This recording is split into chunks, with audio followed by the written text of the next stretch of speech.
Hola Orlando, ¿cómo estás? ¿Qué tal, Efraín? ¿Cómo estás? Buenas tardes. Oye, gracias por la oportunidad que me das hoy de aprender un poco más acerca de tu libro Lidera, tu legado financiero familiar. Cuéntame una cosa, Orlando, ¿me puedes hablar un poquito acerca del origen del libro? ¿Por qué escribiste el libro? Hola, Efraín. Gracias por la oportunidad de poder explicarte un poco y de presentarte un libro que para mí es un libro de mucho impacto. ¿Ok? Es un libro que obviamente busco poder resolver o ayudar a resolver el problema de muchísima gente que sueña con tener paz financiera y no saben cómo. Claro. El origen de este libro, te comento, nace de mi primer libro, porque mi primer libro, que es Lidera tu crecimiento profesional antes de los 30, termina en su último eje con el tema de inteligencia financiera. Y las personas que leyeron mi primer libro, que gracias a Dios fueron muchas, me decían: Orlando, me gustó tu libro, pero me quedó faltando en el último eje. Y decía: ¿cómo te quedó faltando? Es que me falta inteligencia financiera. Claro. Y lo que me das es como que apenas un poquito y necesito que me ayudes a poder profundizar más. Entonces ahí fue donde yo digo: wow, o sea, muy repetitivo, mucha gente me decía lo mismo. Digo yo: hay que hacer algo. Y es ahí donde nace Lidera tu legado financiero familiar. Y decido entonces, de una manera muy fácil de leer y de entender, desarrollar esta obra que lo que busca es no solamente educar al adulto, sino también al resto de la familia. Entonces es una obra sencilla, didáctica, con mucho coaching, pero que a la vez es terrenal. Yo digo, esto es una obra terrenal. Práctica. Práctico totalmente, es el día a día de todos nosotros, pero puesto de una manera esquemática en donde te permite desarrollar competencias, desarrollar un proceso adaptable a comenzar a mejorar la forma como te relacionas con el dinero. Interesante, y eso era algo que te iba a preguntar, porque libros de manejar el dinero hay bastantes, unos muy buenos. Entonces yo estoy seguro que este es diferente, que tiene algo que los demás no tienen. Sí, fíjate que hay libros de educación financiera que se enfocan mucho en la parte de inversión, inversión, inversión. Y eso está bien cuando tú tienes cómo invertir. Claro. El común denominador de la gente no tiene recursos para invertir. Y allí es donde yo comienzo a hacer la diferencia. Aparte de que me alejo de muchos autores porque yo sí dignifico el ahorro. Para mí el ahorro es importante y tú no puedes pensar en nada más si ni siquiera tu nivel de ahorro está en el nivel adecuado. Entonces, lo que yo busco con esta obra, diferenciándome de los demás, es dignificar el ahorro por encima de la inversión. Y no estoy diciendo con esto que invertir es malo, Claro que muy no. por el contrario. Es deseable poder invertir, pero cuando ya estás educado. Entonces tenemos que empezar por algo y tenemos que empezar por lo básico. O sea, primero uno empieza a gatear y después camina y después corre. Entonces, este es el libro para comenzar a gatear. Interesante. Sí, y hablando un poco de eso, ¿no? Me gustó eso de la dignificación del ahorro, porque es cierto, a veces, inclusive gente que no tiene dinero habla de cómo invertir. Entonces digo, espera, hay que primero ahorrar para poder después saber cómo invertir. Cuéntame el antes y el después de las personas. Cuéntame, una persona que no ha leído tu libro, cuéntame cómo es esa persona y cuéntame esa persona cómo se transforma después de leer tu libro. ¿Cuál es el después, el antes y el después? Ok, antes de explicarte esa parte, que evidentemente es lo que está buscando el lector. El lector dice: ok, yo voy a empezar a leer este libro en el nivel -3, quiero terminar en el nivel +5.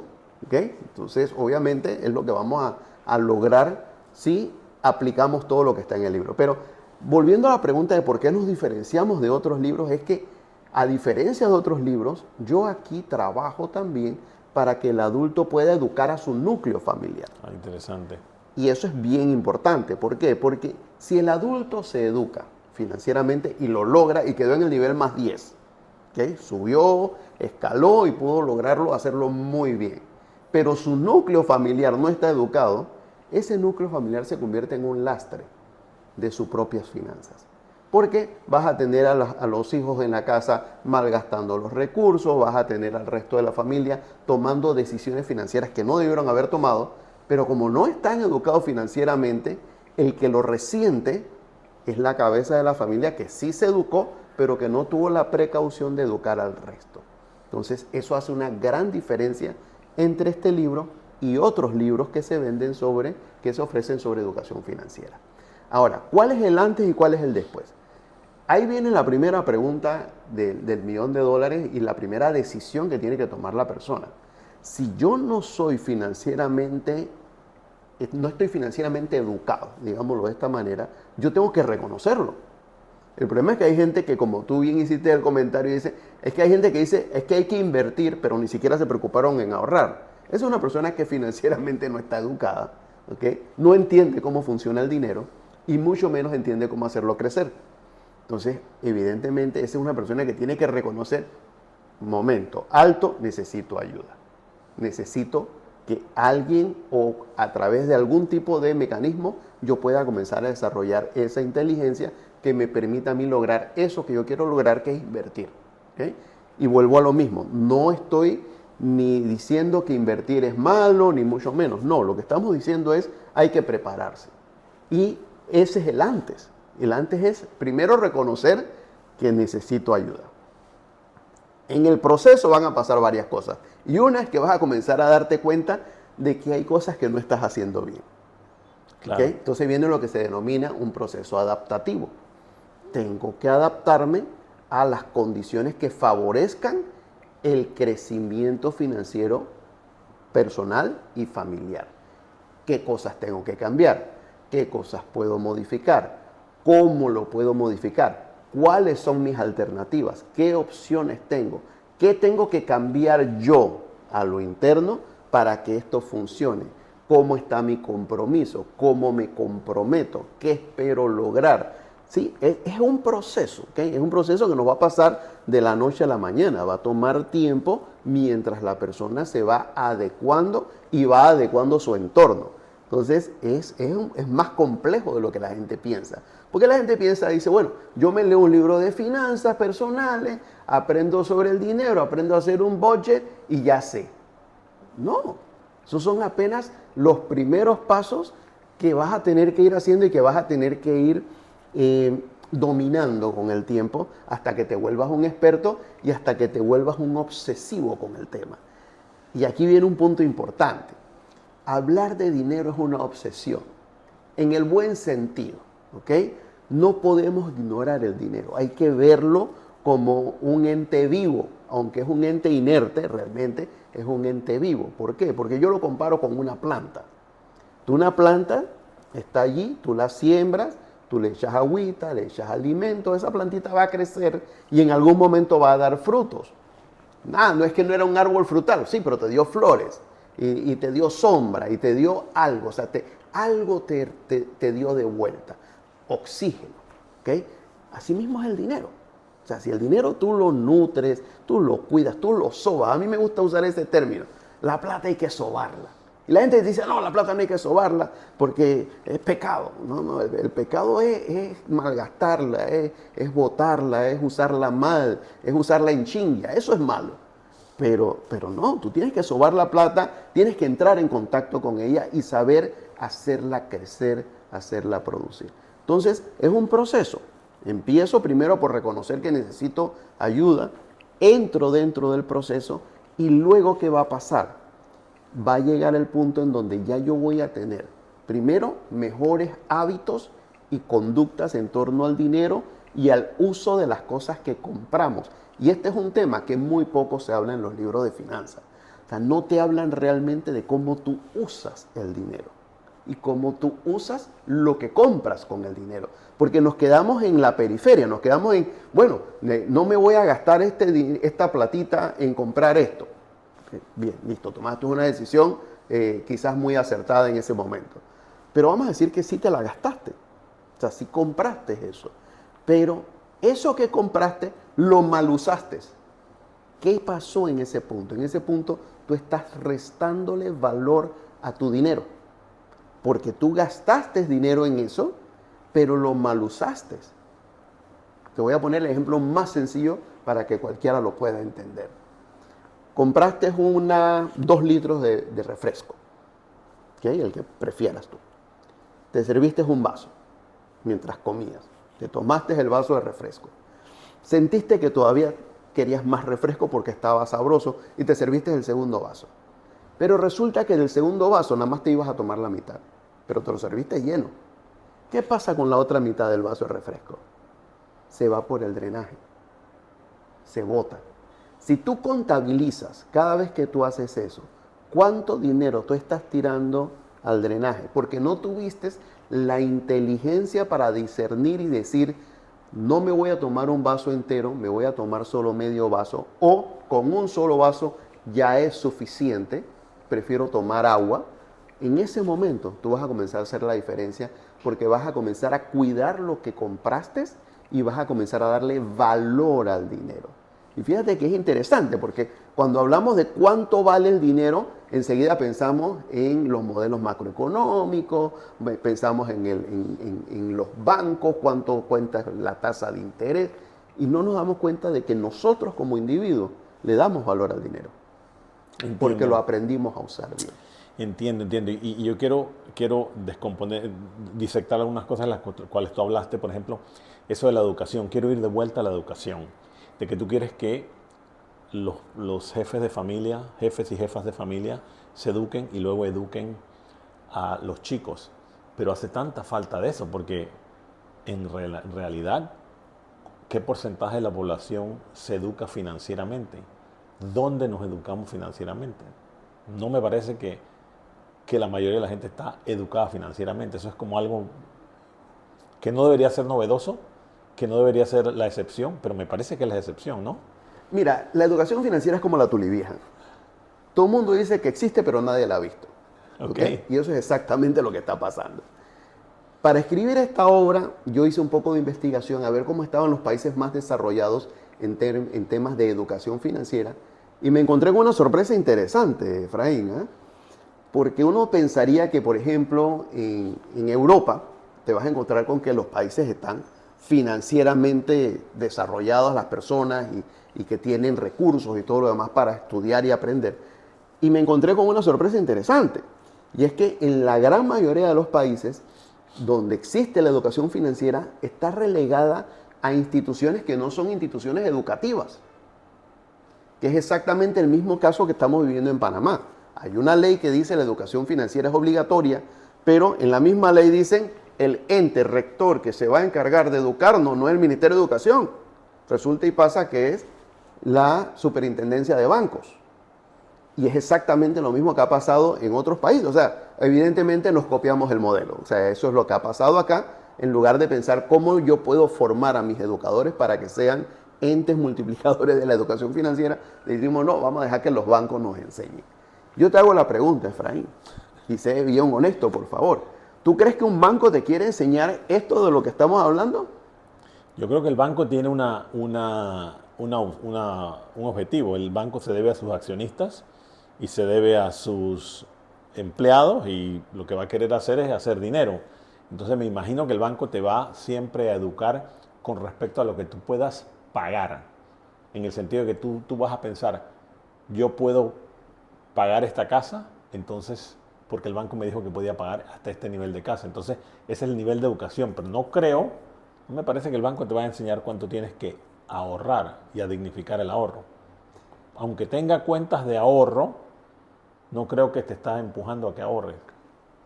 Aunque tú tengas cuenta de ahorro, lo que va a hacer el banco es que te va a decir, usted tiene la capacidad para endeudarse más, así que por favor venga y endeúdese. Eso es lo que va a hacer el banco. Y el banco te va a decir, Efraín, usted es muy buen cliente, aquí tiene otra tarjeta de crédito por $20,000. Claro. Entonces, eso no es educación financiera. Claro. Difícilmente tú vas a lograr un impacto en la población en general cuando el ente rector que te debe enseñar tiene un interés detrás de que tú no logres eso. Muy por el contrario, ¿okay? Lo que queremos es que usted, obviamente, sí, yo quiero que usted esté mejor, pero también que me debas más, porque entre más usted está bien y usted me debe más, usted va a seguir en la rueda del hámster, jamás va a poder salir y usted va a ser un cliente mío por muchos años. Claro, yo conozco a alguien de un banco que me contó que la gente se sorprendía cuando les iba a hablar de que con el pago mínimo, cuánto tiempo tomaba pagar la tarjeta de crédito si solo pagaban el pago mínimo. Ellos estaban acostumbrados a que era como un préstamo, ¿no? Que si tú pagas el mínimo, eso significa que yo pago la tarjeta en 2 años o 3 años y nada que ver con eso. No estás pagando ni un centavo de la tarjeta realmente porque entre los intereses y todo lo demás se consumió ese pago y su capital sigue ahí, el capital adeudado está allí. Y eso es lo que mucha gente no capta. Entonces, el tema de la educación es clave y hay que comenzar abajo. Fíjate que en esta obra yo le doy a los padres de familia herramientas de coaching para comenzar a educar a los niños desde los 4 años. Y ahí ya me he encontrado con algunas personas que me dicen, bueno, Orlando, pero es que un niño de 4 años, ¿tú qué le vas a hablar de dinero? Pero es que tú puedes comenzar a hablarle de dinero al niño de 4 años y lo puedes comenzar a involucrar con el dinero para que se comience a relacionar, para que comience a entenderlo y que de esa manera él pueda ir respondiendo en la medida que va creciendo. Pero resulta que no. ¿Qué pensamos? Es que a los niños no se les habla de dinero. No, es más, tengo una historia rapidita que te voy a contar de mi hijo. Vamos un día a pasear y vamos a un lugar donde hay un puerto y cuando giramos a la derecha está este crucero estacionado, grandísimo, inmenso, ahí mismo al borde de la calle.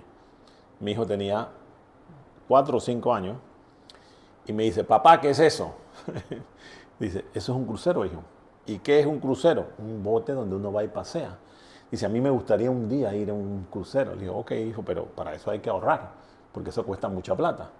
Ok. A los meses estoy en un supermercado y veo un caballito. Y le digo, hijo, ven, súbete en el caballito, que vamos a ponerle una moneda para que se mueva y yo te voy a hacer un video. Y me dice, no, papá, no quiero subir el caballito. Ese dinero lo necesitamos ahorrar para ir en el crucero, me dijo él a mí. Okay. Imagínate la edad y ya le entendí ese concepto de... Excelente. De que para poder disfrutar de eso, tomaba ahorrar. Así que te lo compro. Se puede educar a los niños. Y fíjate que es un tema de sacrificio. Y es entender el sacrificio de tener esto versus esto. Entonces, ¿qué estoy dispuesto a ceder, ¿okay?, para lograr lo que quiero lograr? De eso se trata la educación financiera. Entender qué juega a favor mío y qué está jugando en contra mío y tomar decisiones en esa dirección. Lo que no podemos nosotros hacer es pretender querer todo y deber todo. Claro, claro. Y yo soy muy honesto en algo. Tener deudas no es malo. ¿Sí? Tener créditos no es malo. Lo malo es no saber administrarlas y no saber usarlas. Ahí es donde está lo malo. Sí, totalmente. Oye, Orlando, para ir tratando de llevar el tema a algo que sea todavía más práctico, es ¿qué pasa cuando la gente lee el libro y sienten que todavía necesitan más? ¿Qué es lo que ha pasado? Ok. Eso es lo que ha pasado. Ya he tenido bastante feedback de personas que me han dicho, me gustó tu libro, me pareció muy fácil de entender, muy fácil de seguir. Las plantillas que me compartes en tu página web, muy buenas, me gustó muchísimo. En estos días me escribió una persona, me dice, me encantó su plantilla de presupuesto, me gusta muchísimo, casi pago por una, pero la suya es gratis, entonces voy a usar la suya. Me hizo sentir bien porque ese es el propósito de haberla construido. Respondiendo a eso, ya estoy, el próximo mes, ya estamos lanzando el libro de coaching, que es el libro de trabajo para el libro de finanzas. ¡Qué bien! ¿Okay? Y es un libro que, igual que este, diferente a todo lo que has visto en el mercado, porque es un libro que te complementa el contenido de este libro con la parte práctica en un paso a paso, 3 ejes. Primer eje, vamos a evaluar tu situación actual. Segundo eje, vamos a establecer metas y objetivos. Y tercer eje, plan de acción. Bien sencillo, bien estructurado, con muchos aprendizajes y muchos ejemplos. Y la idea es, puedes hacerlo de 2 maneras. Complementas los 2 libros y lo puedes hacer tú si eres una persona que te sientes ya con suficiente confianza y capacidad para hacerlo, o lo hacemos a través de mi servicio de coaching personalizado, en donde yo te voy a llevar de la mano en 3 sesiones de 2 horas cada una, a que tú puedas responder al libro en cada una de sus etapas y comenzar tú entonces ya a construir algo tangible y real.